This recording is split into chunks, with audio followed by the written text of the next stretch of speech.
Who kicked off civilization? The Romans with their magnificent buildings and military muscle, the Greeks with science and democracy, the Egyptians with their fabulous kingdoms? Well, none of them.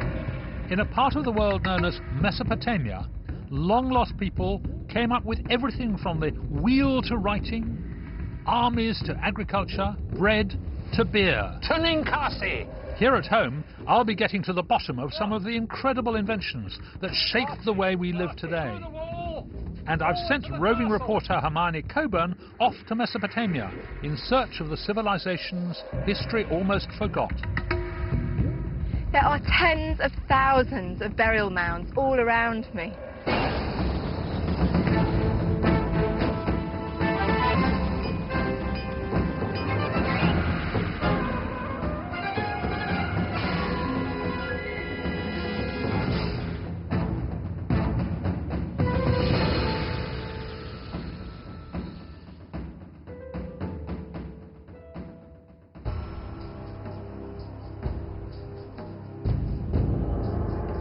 Mesopotamia means the land between the rivers, the Tigris and the Euphrates that flow through modern-day Syria and Iraq.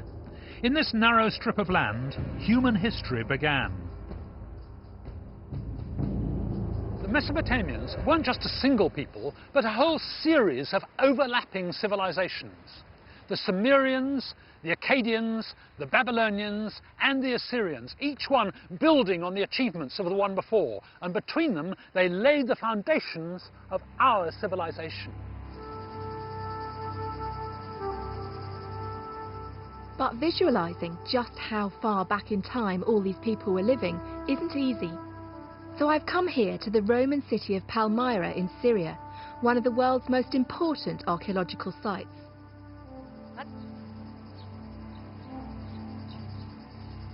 Now, this ancient city dates back a little under 2,000 years. Mesopotamian cities were growing 6,000 years ago.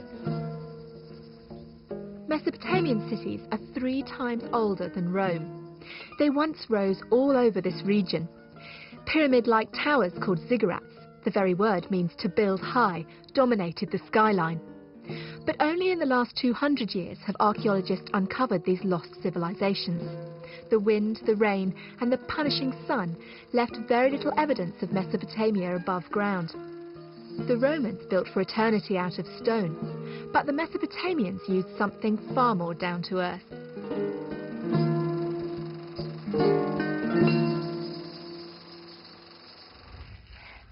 Mud was the building block of civilization. One of the first great Mesopotamian inventions was this wooden frame that made the mass production of identical mud bricks possible. Like that, like that, like that. Bravo, bravo.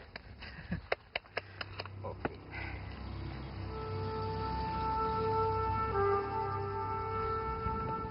With these bricks, the Mesopotamians created a world that lasted for 4,500 years and gave mankind its first cities.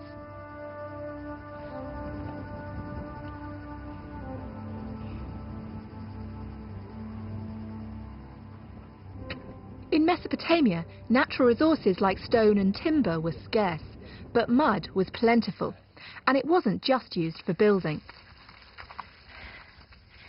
The rich mud was ideal for growing crops and encouraged nomadic tribes to settle in these valleys.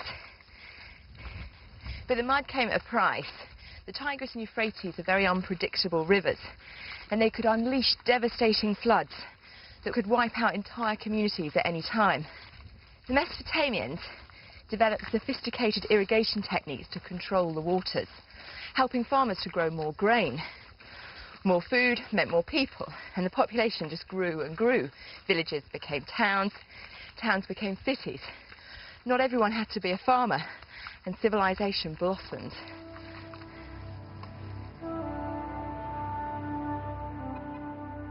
Controlling and harnessing the river waters is just as important today in the Middle East as it was in Mesopotamian times. These are the water wheels of Hama, north of Damascus. You can hear them groaning from miles away. Night and day, they scoop up water from the river and lift it up to aqueducts, which once fed the fields and gardens of the city. These fantastic feats of engineering are relatively young, only 800 years old. But some say the Mesopotamians' mastery of irrigation allowed them to build something even more wonderful, thousands of years before these water wheels were invented. Once they'd mastered irrigation, the Mesopotamians found all sorts of things were possible. The Babylonian king Nebuchadnezzar was worried about keeping happy his beautiful wife, Amietis. She longed for the trees and the mountains of her homeland, and so, according to legend, he built her the Hanging Gardens of Babylon, one of the 7 wonders of the ancient world. Of course, they probably weren't actually hanging as such. They were sort of terraces and mounds with beautiful greenery. But, according to the Greek historian Herodotus, writing in the 5th century BC, the terraces were 320 feet high. That's twice as high as the walls of this castle. How on earth do you water a garden that big? Well, we don't know how Neb actually got the water up to the top of the Hanging Gardens, but there are various possibilities. And Marty and his team have built 3 wonderful machines. We're going to race them and see which is best. First up, we've got Alex with the shadoof. Now, Alex, how does this work? It's very simple. This is like a leather bag or a bucket, right, which we cast out into the water.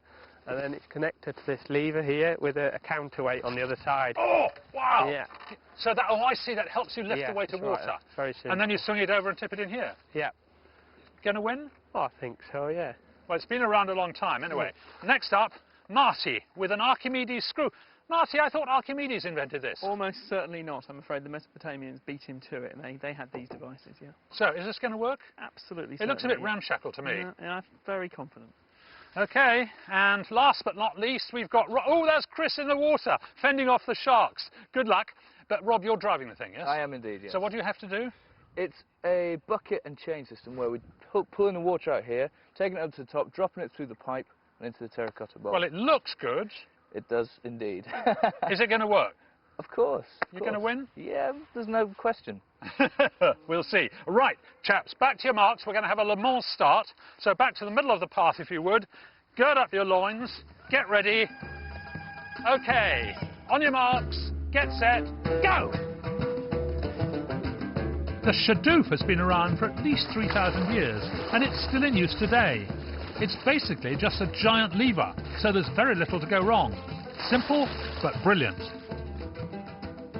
The bucket chain is especially good for raising water from confined spaces like wells or mines.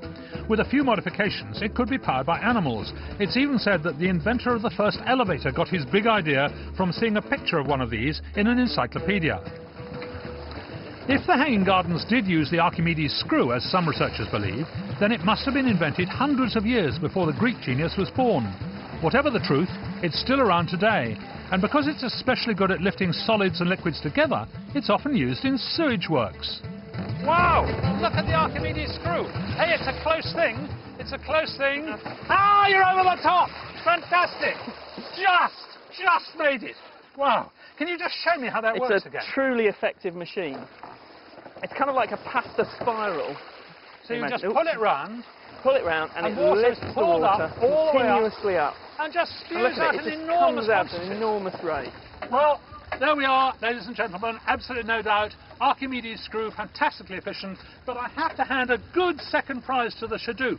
And as for the bucket and chain, I think I better not say anything about that. So, maybe we should rename the Archimedes screw the Nebuchadnezzar screw. Mind you, it would have taken an awful lot of them to lift the thousands of gallons of water needed to keep the gardens green, and I'm not sure Queen Amietis would have fancied her gardens being full of sweaty slaves all the time. With irrigation, the Mesopotamians were learning to control the mysterious forces of nature, but they still faced many dangers. Droughts, crop failures, plagues and floods all seemed to be sent by the gods. Their world was ruled by supernatural powers, and they were very wary of the unknown, especially of the land beyond their fertile valleys. Somewhere out here in the desert lurk monsters and demons, just waiting to wreak destruction.